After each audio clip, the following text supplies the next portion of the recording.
கடவுள் அருள் டிவி நேயர்கள் அனைவருக்கும் இனிய வணக்கம். என் பேர் மோசஸ்.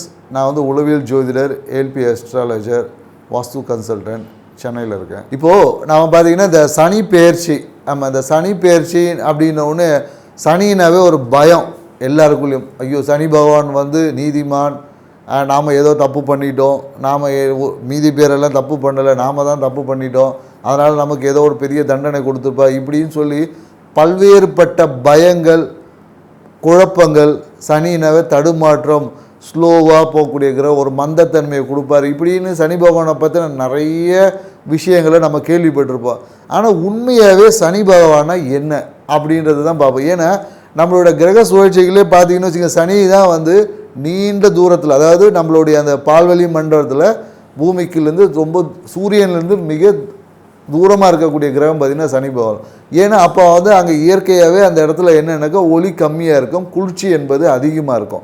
ஸோ அப்போ குளிர்ச்சி நம்ம உடம்புல வரும்போது அப்போ நம்மளால் என்ன பண்ண முடியும், சோம்பல் வந்துடும். ஏன்னா நிறைய பேர் என்ன, இந்த மார்கழி மாதம் குளிர்ச்சி அப்படின்னும் போது உங்களுக்கு தெரியும், மார்கழி மாதத்துலலாம் சுறுசுறுப்பாக இருப்போமா, ரொம்ப சோம்பலாக இருப்போம், நம்மளுடைய செயல்பாடுகள் எல்லாமே ஒரு மந்தத்தன்மையில் இருக்கும். ஸோ அதனால் இந்த சனி பகவானுடைய பார்வைகள் எங்கெங்கெல்லாம் விழுதோ அந்த இடங்கள் மந்தத்தன்மையாகும். ஏன்னா சனி பார்க்குற இடத்துல கெடுப்பார், இருக்கிற இடத்துல கொடுப்பார் அப்படின்ற ஒரு ரூல் இருக்குது. ஸோ அப்போ நம்ம பார்க்கக்கூடிய இடங்கள் எல்லாமே அந்த இடத்துல ஒரு மந்தத்தன்மையையும் அந்த இடத்துல ஸ்லோ ஆக்டிவிட்டிஸையும் கொடுத்துருவார். இருக்கிற இடத்த பெருக்குவார். அப்படின்னும் போது அந்த பாவகங்கள், ஒரு கிரகம், ஒரு இப்போ மேஷ ராசி இருக்காருன்னா சனி பகவானுடைய பாவகங்கள் பார்த்திங்கன்னா 10, 11 இருக்குது. இந்த பாவங்கள் இயற்கையாகவே சனி பகவானோட கண்ட்ரோலில் தான் இருக்கும். ஸோ இந்த பாவகங்கள் வந்து அதிகமாக வேலை செய்யும். ஆனால் அந்த பாவங்களோட பார்வைப்படக்கூடிய இடங்கள் எல்லாமே ஸ்லோவாக இருக்கும், பொறுமையாக தான் நடக்கும், அந்த இடத்துல அவசரம் வேகங்கள் இருக்காது என்பது தான். இன்னொன்று எனக்கு நம்ம சனி பகவானுக்கு பார்த்திங்கன்னா அவருடைய வாகனம் நம்ம சொல்லக்கூடிய விஷயம் தான் காகம். ஏன் அந்த காகத்தை வந்து அவருக்கு வாகனமாக கொடுப்பாங்க? ஏன்னா சனிக்கு வந்துன்னா காகத்துக்கு சாப்பாடு வைப்போம், எல்லாரும் வைப்பாங்க. ஆனால் ஏன் காகத்துக்கு சாப்பாடு வைப்போன்ற அந்த உணர்வு என்பது நம்மக்கிட்ட இல்லை. ஏன்னா காகம் தான் பார்த்திங்கன்னா இருக்கிறது மிக ஒழுக்கம் நிறைந்த பறவை அப்படின்னு பார்த்திங்கன்னா காகம் தான். ஏன்னு வச்சிங்களேன், காகம் வந்து தன்னுடைய இனத்தோடு வாழும். எப்போதும் பார்த்திங்கன்னா தனக்கு தேவையானது எல்லாத்தையும் சேர்ந்து சாப்பிடும். இன்னொரு விஷயம் பார்த்திங்கன்னா, காகம் வந்து விடிய காலையில் சூரிய உதய பிரம்ம முகூர்த்தத்தில் எந்திரிக்கக்கூடிய ஒரே பறவை வந்து காகம் தான். மீதி எல்லா பறவையும் பார்த்திங்கன்னா எப்போ பார்த்தாலும் தூங்கிட்டு இருக்க எல்லாமே இருக்குது. நீங்கள் எங்கே வேணாலும் எந்த பறவை வேணால் போய் பாருங்கள். ஆனால் காகம் மட்டும்தான் விடிய காலையில் எந்திரிக்கும். எந்திரிச்சிட்டு காகம் இருவேளை குளிக்கும். நீங்கள் தண்ணி இருக்குது இல்லை, நம்ம பெரும்பாலும் காகம் குளிக்கிறதுலாம் அது எப்படி இருந்தாலும் தலையை ஒரு இங்கே தண்ணியில் போய் ஒரு சிலுப்பிட்டு வந்துடும் அதுக்கு. அப்போ காலையில் எந்திரிச்சு தன்னுடைய வேலைகள்லாம் என்ன, இங்கே செய்யக்கூடிய நம்ம வாழக்கூடிய இடங்களில் இருக்கக்கூடிய அனைத்து கழிவுகளையும் அது என்ன பண்ணும், அதை நீக்கி அதை அப்படியே அமிர்தமாக மாற்றிடும், அதாவது உரமாக மாற்றிடும். ஏன்னா காகத்தோட அந்த நமக்கு சொல்லணும், காகத்தோட எச்சம் விழும்போது அதில் ஆசிட் கண்டென்ட் அதிகமாக இருக்கும். பெரும்பாலும் இந்த பைக்கிலலாம் காகம் வந்து அதோட எச்சம் படும் போது அதை தொடச்சா கூட அவ்வளோ சீக்கிரத்தில் போகாது.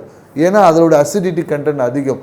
ஏன்னா அது இயற்கையாகவே அந்த ஆசிட் கண்டென்ட் அதிகமாக இருக்கிறதால அதை நம்ம உள்ளக்கூடிய கழிவுகளை அப்படியே எரித்து நமக்கு உரமாக்கி கொடுக்கும். பெரும்பாலும் அந்த காகம் பார்த்திங்கன்னா நிறைய இந்த வெயில் காலங்களில் பார்த்திங்கன்னா நமக்கு அந்த காகம் வந்து இந்த வேப்பம் பழத்தை நம்ம சாப்பிடும். அதனால தான் சனி பகவானுக்கு வந்து வேப்ப மரத்தை சொல்லுவாங்க. வேப்பம் பழத்தை வந்து காகம் வந்து சாப்பிட்டுட்டு அதை எச்சிங்களை வந்து வேப்ப மரத்தை இனவர்த்தி பண்ணக்கூடிய மிக ஒரு பறவை எதுன்னா காகம் தான்.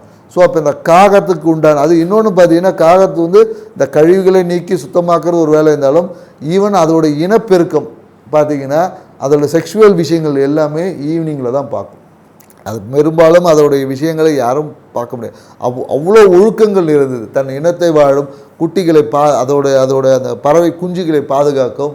ஸோ அப்படி இன்னொன்று என்னென்னாக்கா, அதோட கூடு எப்படி இருக்குன்னா வலிமையான இடத்துல தான் கட்டும். ஒரு காகத்தோட கூடை நீங்கள் அவ்வளோ சீக்கிரத்தில் கலைக்க முடியும். ஏன்னா அது வந்து அதை நல்ல கிளையோட ஸ்ட்ராங்னஸை பார்த்து அதோடைய உமிழ்நீரில் அந்த இரும்பையே வளைக்கக்கூடிய ஆற்றல் இருக்குது. அதனால தான் காகத்தோட கூண்டு பார்த்துருந்தீங்கன்னா அதில் நிறைய இரும்பு கம்பிகளை கொண்டு நல்லா முறுக்கி ஒரு ஸ்ட்ராங்கான ஒரு கட்டமைப்பை அமைக்கக்கூடிய ஒரு விஷயம் காகத்திற்கு. ஸோ இதை நாம் உணவளிக்கும் போது அந்த தன்மை நமக்குள்ளும் வர வேண்டும். நாமளும் சுறுசுறுப்பாக இருக்கணும். நம்மளுடைய விஷயங்களை நாம் செய்யக்கூடிய இந்த பிரபஞ்சத்தில் செய்யக்கூடிய அந்த ரூல்ஸ் அண்ட் ரெகுலேஷன்ஸ், அதாவது நம்ம பிரபஞ்சத்தில் விதிக்கப்பட்ட இயற்கைக்கு ஒன்றிய ஒரு வாழ்க்கையை அமைக்கணும் என்பது தான் காகத்துக்கு உணவளிக்கிறாங்க. ஏன்னா பெரும்பாலும் என்னென்னாக்கா நல்லெண்ணெய் நல்லெண்ணெயில் பார்த்தீங்கன்னா வெறும் எள்ளு எண்ணெய் மட்டும் இருக்குது, அது கூட கருப்பட்டி போட்டு அந்த வெப்பத்தை சமப்படுத்துவாங்க. ஏன்னா அப்படி பண்ணும்போது தான் அங்கே நமக்கு வெப்பம் ஒரு கதகதப்பு என்பது கிடைக்கும். ஸோ அதனால தான் நம்ம நல்லெண்ணெய் தீபத்தை எழுதுகிறோம். பெரும்பாலும் சனி பகவான் பார்த்தீங்கன்னா என்ன சொல்லுவாங்க, நம்மளோட ஊனமுற்றவர் சொல்லுவாங்க. ஏன்னா சனி தான் ஆயுள் காரகன். ஏன்னா நம்மளோட உயிர் சாரம் அவர்கிட்ட தான் இருக்குது. ஏன்னா சனி நினச்சா தான் நம்மளோட ஆயுளையே பெருக்க முடியும். ஸோ ஏன்னா குளிர்ச்சியில் தான் நம்மளோட ஆயுளுக்கு வெப்பம் அதிகரிக்கும் போது நம்மளோட ஆயுள் உயிர்த்தன்மை விரயமாகும்.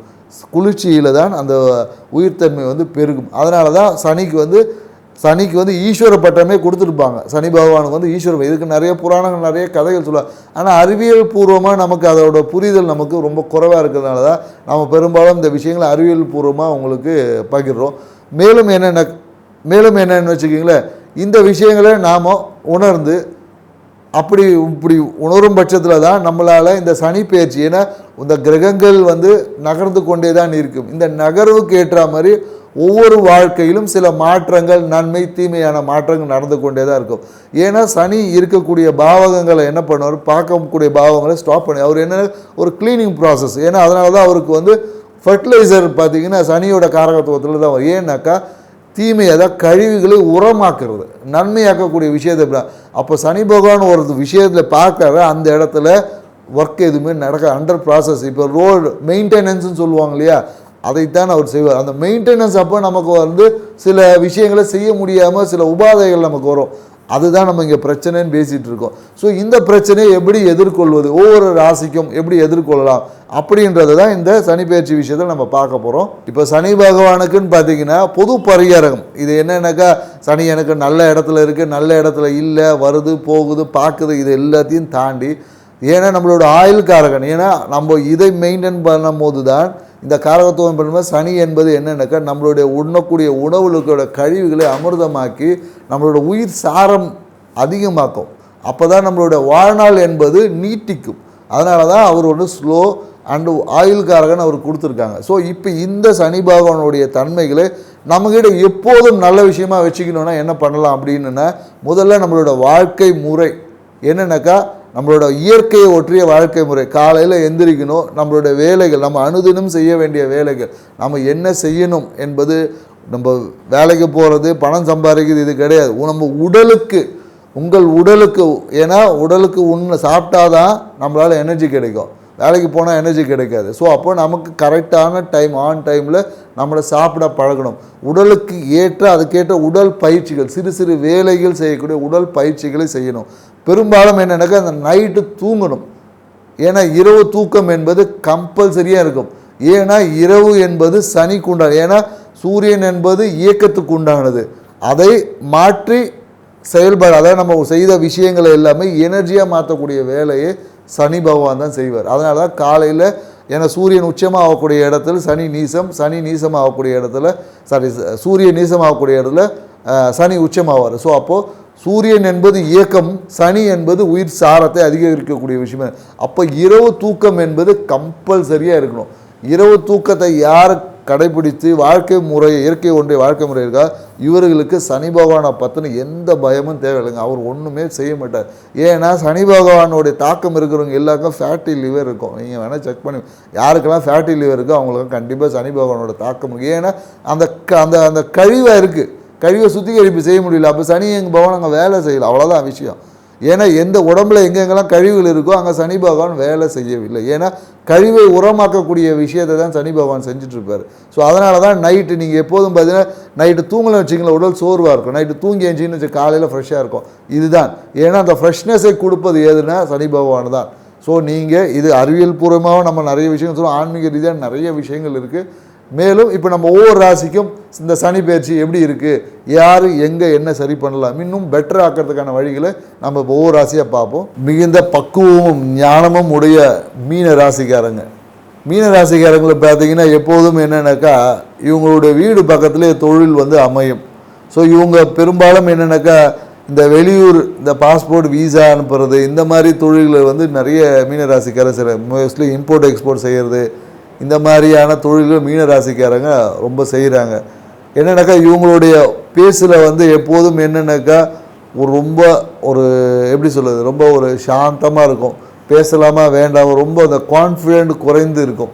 ஏன்னா இவங்களுடைய ஆன்மீகமே இவங்களுக்கு மிகப்பெரிய ஒரு அழுத்தமாக, அதிகமான இந்த கர்மாவை பற்றி யோசிக்கிறவங்க, இந்த கர்மாவை சார்ந்து பயப்படுறவங்க, இவங்க பார்த்தீங்கன்னா மீன ராசிக்காரங்களும் அதிகமான நபர்கள் இருக்கிறாங்க.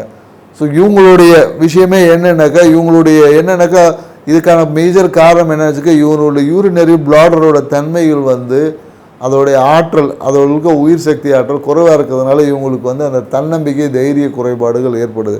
இவங்களோட அந்த யூரினரி பிளாட் ரேட் நல்லபடியாக வச்சுக்கிட்டாவே இவங்களுடைய வாழ்க்கையில் தொட்டதெல்லாம் சக்ஸஸ் அடைய முடியுமானா கண்டிப்பாக முடியும். மேலும் பார்த்தீங்கன்னா இவங்களோட வீடு சார்ந்த விஷயத்தில் பார்த்தீங்கன்னா மனைவி பேரில் இவங்களுக்கு நிறைய பேருக்கு வீடு இருக்கும். மனைவி சார்ந்த விஷயத்தில் இவங்களுக்கு வீடு இருக்கும். அம்மாவுடைய சொத்து இல்லை அம்மா வாழ்ந்த வீட்டில் இவங்க நிறைய பேர் அங்கே தான் இருப்பாங்க. ஸோ இவங்க பார்த்தீங்கன்னா இந்த சிவ வழிபாடு என்பது இவங்களுக்கு மிகப்பெரிய ஒரு ஏற்றத்தை கொடுக்கும். மேலும் என்னென்னாக்கா இவங்க அந்த வீட்டு பக்கத்தில் இருக்கிற அம்மன் கோயிலில் இருக்கக்கூடிய அந்த அம்மன் கோயிலுக்கு, வேப்ப மரத்தில் இருக்க அம்மன் கோயிலுக்கு நீங்கள் என்னென்னாக்கா வெள்ளை பட்டு துணியை சாத்தி அந்த அம்மன் கோயிலை வழிபட்டு அங்கே என்னென்னாக்கா அந்த சொல்லுவாங்களே வெண்பொங்கல் இல்லை பால் சார்ந்த உணவுகள், அதை நீங்கள் தானமாகவோ இல்லை பால் பாயசம் செய்கிறது, இல்லை பால் பொங்கல் செய்கிறது, இல்லை பால் அபிஷேகம் செய்கிறது, இந்த மாதிரியான நிகழ்வுகளை நீங்கள் செய்யும் போது உங்களுக்கு மனம் பார்த்திங்கன்னா மிகுந்த அமைதி பெறும்.